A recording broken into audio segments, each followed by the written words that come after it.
नमस्कार। चलिए सुनते हैं जातक कथा बुद्धि का चमत्कार।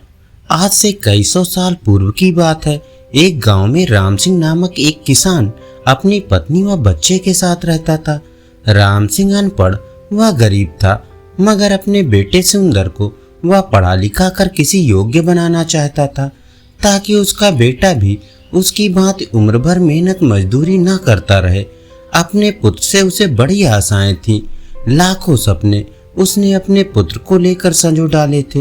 वही उसके बुढ़ापे की लाठी था। उसका बेटा सुंदर भी काफी बुद्धिमान था। वह गांव के पंडित कस्तूरी लाल के पास जाकर शिक्षा ग्रहण कर रहा था। उसने भी अपने मन में यही सोचा हुआ था कि वह भी पढ़ लिख कर बड़ा आदमी बनेगा और अपने माँ बाप के कदमों में दुनिया भर की खुशियां और सारे सुख ला कर डाल देगा। इंसान यदि किसी लक्ष्य को निर्धारित कर ले और सच्चे मन से उसे पाने का प्रयास करे तो वह उसमें सफलता प्राप्त कर ही लेता है।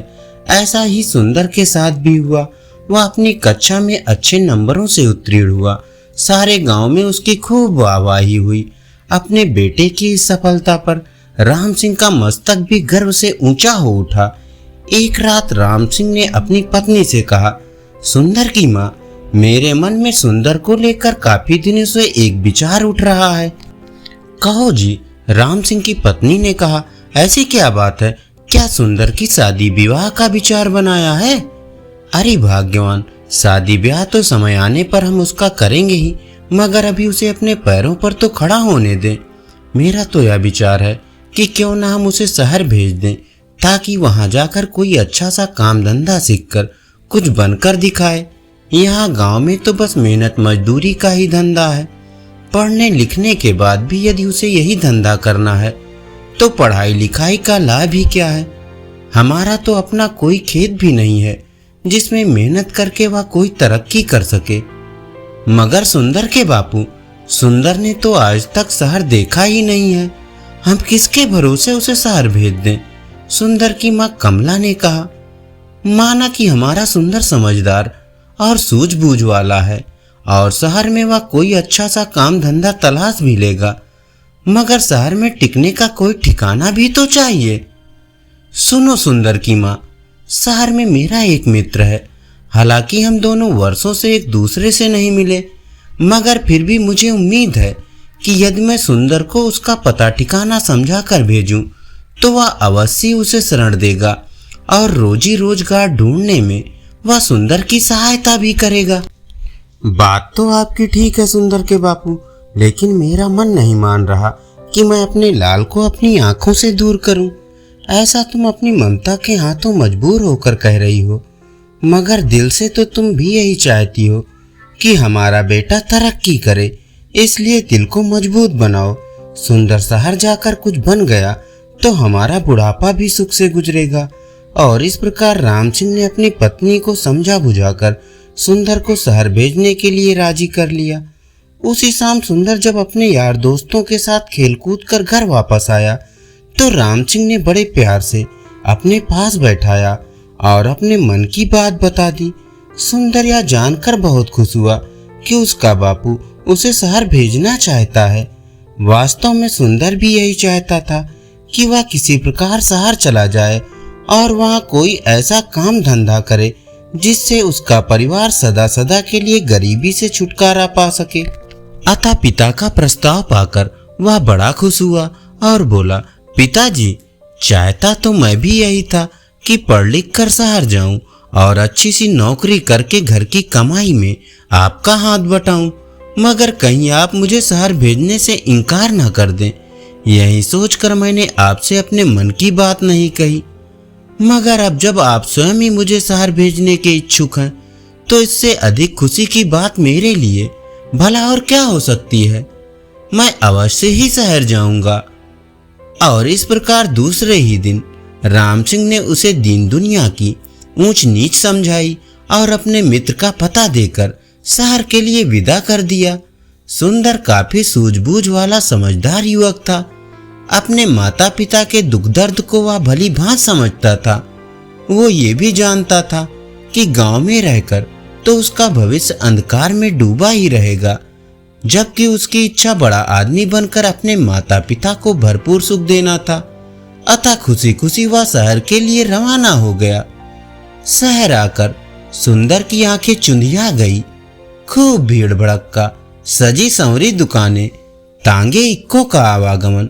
खैर, आश्चर्य से वह सब देखता सुंदर अपने पिता के कथित दोस्त से मिलने चल दिया। लेकिन जब वह पता के बताए स्थान पर पहुंचा तो पता चला कि उसके पिता का दोस्त रामचंद्र तो न जाने कब का मर खप गया है और अब तो उसके परिवार का कोई भी अता पता नहीं है। यह जानकर सुंदर बहुत निराश हुआ और सोचने लगा कि अब क्या होगा। आशा निराशा तो जीवन में चलती ही रहती है, लेकिन सुंदर उन युवकों में से नहीं था जो हताश होकर बैठ जाते हैं। उसमें हिम्मत और आत्मविश्वास कूट कूट कर भरा था। उसने अपने आप को दिलासा दिया और बोला, बेटे सुंदर, निराश होने से कुछ नहीं होगा। अब शहर आ ही गए हैं तो कुछ करके ही लौटेंगे। माँ और बापू ने मुझसे बड़ी उम्मीदें लगा रखी हैं। मैं ही उनके बुढ़ापे की लाठी हूँ। अब शहर आ ही गया हूँ तो कुछ बनकर ही लौटूंगा। तुझे याद नहीं, गांव में मास्टर जी कहा करते थे, हिम्मते मर्दा मदद ए खुदा। यानी जो लोग हिम्मत करते हैं उनकी मदद खुद भगवान करते हैं। अपने आप को इसी प्रकार हौसला बांधता हुआ सुंदर पूछता पूछता एक सराय में आकर ठहर गया। उसने स्नान आदि से निवृत्त होकर थोड़ा आराम किया, फिर किसी नौकरी की तलाश में निकल पड़ा। वो जहां भी नौकरी मांगने जाता, दुकानदार उसकी बातचीत करने के ढंग और उसकी सूझबूझ से प्रभावित तो होता, किंतु कोई जान पहचान ना होने के कारण उसे नौकरी नहीं मिल पाती थी। इस प्रकार कई दिन गुजर गए। सुंदर गांव से अपने साथ जो रुपया पैसा लेकर आया था वो भी लगभग समाप्त होने को था। अब तो सचमुच सुंदर को चिंताओं ने आ घेरा। वह सोचने लगा कि काश शहर में कोई उसका परिचित होता तो अवश्य उसे नौकरी मिल जाती। एक दिन की बात है, सुंदर थक हार कर एक पेड़ के नीचे बैठा मौजूदा स्थिति के विषय में सोच रहा था। उससे कुछ ही दूरी पर राज कर्मचारी पेड़ की ठंडी छांव में बैठे गपशप कर रहे थे। अनमना सा सुंदर उनकी बातें सुनने लगा। एक दूसरे से कह रहा था, कुछ भी कह भाई रामवीर, तू है बड़ा नसीब वाला।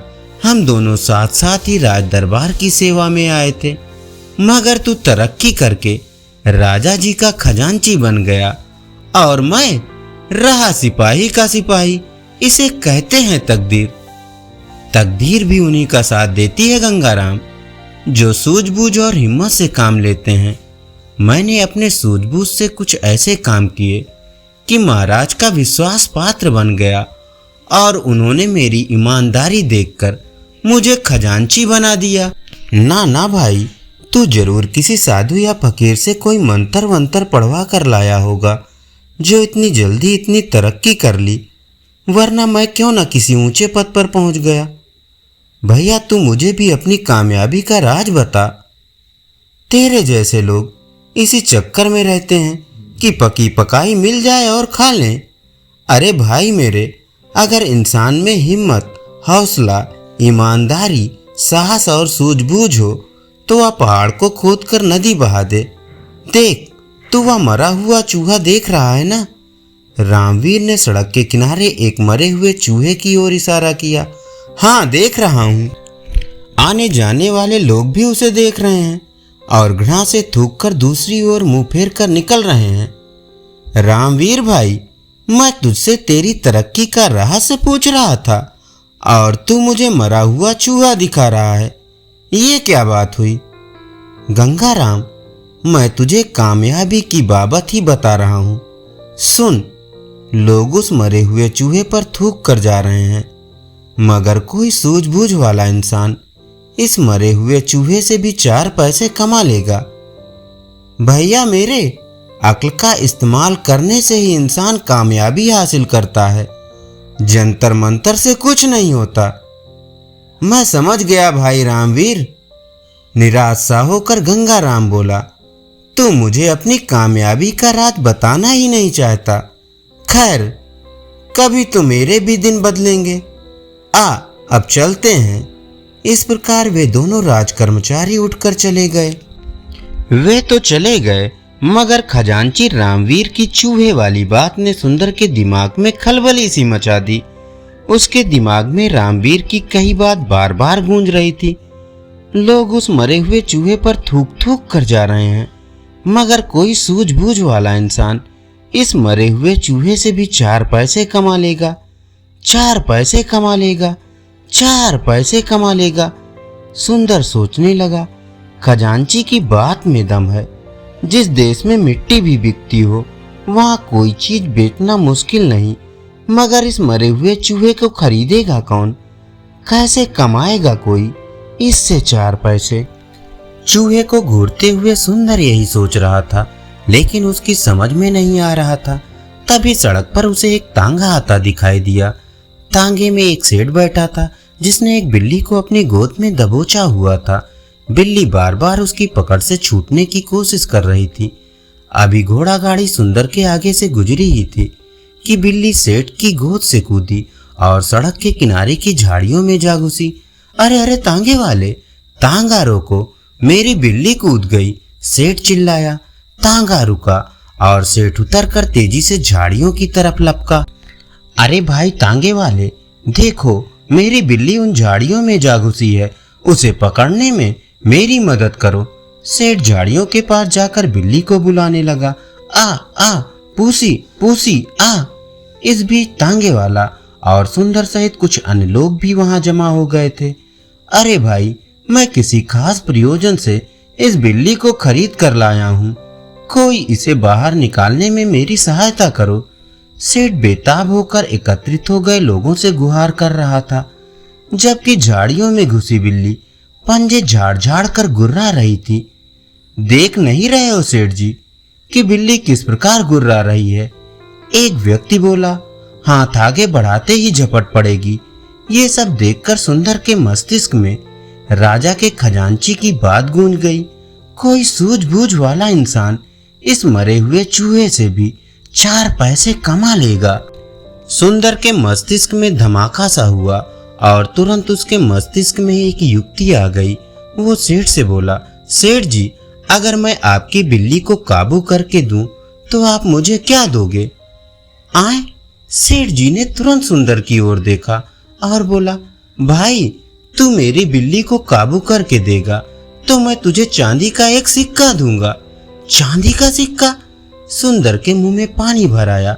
ठीक है, आप यहीं रुकिए, मैं अभी आपकी बिल्ली काबू करके आपको देता हूँ। कहकर सुंदर दौड़ा दौड़ा उसी दिशा में गया जिधर मरा हुआ चूहा पड़ा था। वाह बेटा सुंदर, बन गया काम। उस खजांची ने ठीक ही कहा था कि यदि सूझबूझ से काम लिया जाए तो इस मरे हुए चूहे से भी 4 पैसे कमाए जा सकते हैं। सुंदर ने मन ही मन खुश होते हुए एक रस्सी तलाश की और चूहे की गर्दन में फंदा डालकर झाड़ियों की ओर चल दिया। हटो हटो, सब पीछे हटो। भीड़ को एक ओर हटाता हुआ सुंदर बोला, बिल्ली अभी बाहर आती है। अरे मरा हुआ चूहा, ये तो वहां पड़ा था, किसी ने कहा। दूसरा बोला, भाई वाह, इस लड़के ने तो मौके का फायदा उठाकर एक सिक्का कमा लिया। इसे कहते हैं बुद्धि का करिश्मा। यह लड़का अवश्य ही एक दिन बड़ा आदमी बनेगा। लोग तरह तरह की बातें बनाने लगे। सुंदर झाड़ियों के करीब बैठ गया और रस्सी से बंधे चूहे को बिल्ली के सामने लहराने लगा। मोटे चूहे को देखकर बिल्ली के मुंह में पानी भर आया। एक नजर उसने मैत्री भाव से सुंदर की ओर देखा, फिर दुम हिलाती हुई धीरे धीरे सुंदर के करीब आने लगी। सभी लोग उत्सुकता से यह तमाशा देख रहे थे और फिर कुछ ही पलों बाद चूहे के लालच में जैसे ही बिल्ली बाहर आई, सुंदर ने उसकी पीठ पर प्यार से हाथ फेरा और उसे गोद में उठा लिया। धन्यवाद। अभी आप सुन रहे थे जातक कथा बुद्धि का चमत्कार।